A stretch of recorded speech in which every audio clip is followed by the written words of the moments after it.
Bem, pessoal, vamos de BTC no fim de tarde dessa segunda-feira, 20 de fevereiro. Agora na Espanha, 21 horas e 17 minutos. No Brasil, 17 e 17 da tarde.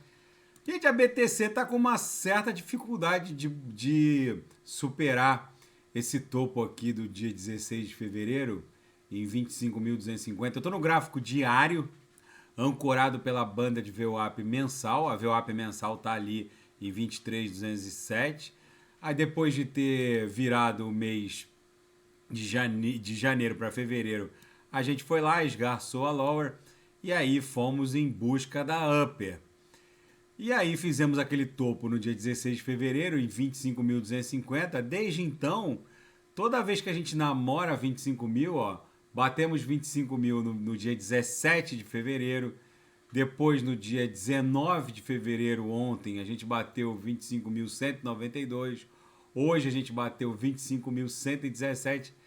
Parece que 25.250 é o ponto de inflexão a ser rompido para a BTC explodir em direção às uppers aqui no 4 horas. Agora eu vou pular para o 4 horas. A upper aqui no 4 horas. Agora eu estou no 4 horas ancorado pela banda de VWAP semanal.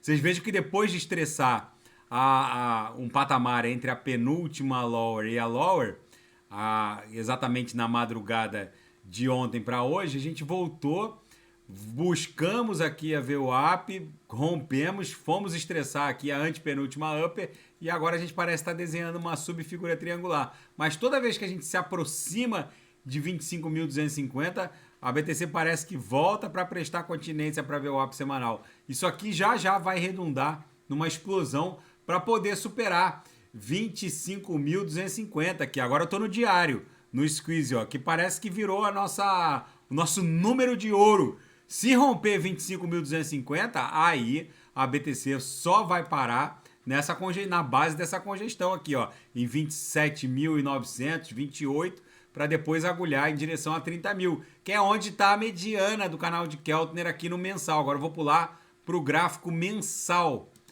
Aqui é o mensal ancorado no canal de Keltner. O gráfico mensal tá com a mediana lá em 28.800 e tal. E é para lá que a gente vai, o corpo real vai travar aqui, mas a agulhada vai pegar 30 mil, que é o alvo da nossa onda 3. No intraday, a BTC tá um reloginho, bateu na lower, voltou para ver o up, seguiu aqui estressando as uppers. Eu ofertei um sinal aqui que tá quase fechando da LTC. Ela acabou que fez um fundo duplo, mas já ela vai buscar o patamar da VWAP e fechar num gain. A BTC basicamente ficou o dia inteiro transitando na banda superior da banda de VWAP no intraday. No copy trade, todos os sinais fecharam. Mais de 8 sinais no copy trade fecharam no gain. E na seara fática, a SEC, a CVM norte-americana, alega que o Ducon, o fundador, o infame fundador da Terraform Labs, que criou aquela sistemática de uma stablecoin 100% algorítmica que entrou numa espiral da morte, a SEC alega que o Ducon realocou 10 mil bitcoins quando o ecossistema Terra Luna UST implodiu. Enfim, agora não são só as autoridades sul-coreanas que estão atrás do Ducon, mas também as americanas. E 3 criptos ligadas diretamente ao ecossistema Terra UST, que implodiu, foram deslistadas.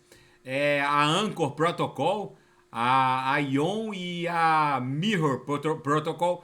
O fato é que com as investigações contra o conglomerado Binance e principalmente agora que a CVM norte-americana, a SEC, proibiu a Paxos de emitir a BUSD, a stablecoin nativa da Binance, o fato é que o CZ está aparando as arestas. Ele tem um passado que ele precisa resolver, que foi o ICO da BNB em 2017, que, na verdade, ela tinha um caráter de security, já que ofertava uma espécie de dividendos com aquele desconto nas taxas pelo uso da plataforma e pagando através de BNB, o usuário adquiria um desconto nas taxas da plataforma. Isso é considerado um security, porque é um benefício em razão da aquisição de do token, mas o fato é que ele pode fazer um acordo, já que num segundo momento ele aparou as arestas. Hoje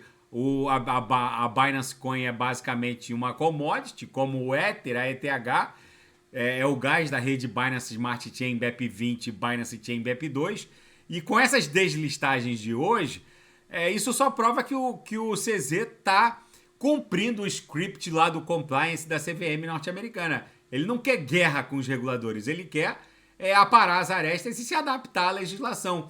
E Hong Kong vai promover, por meio da CVM, do regulador mobiliário dessa província autônoma chinesa, que é Hong Kong, uma consulta pública sobre como será o regramento de licenciamento das exchanges criptos na ilha de Hong Kong.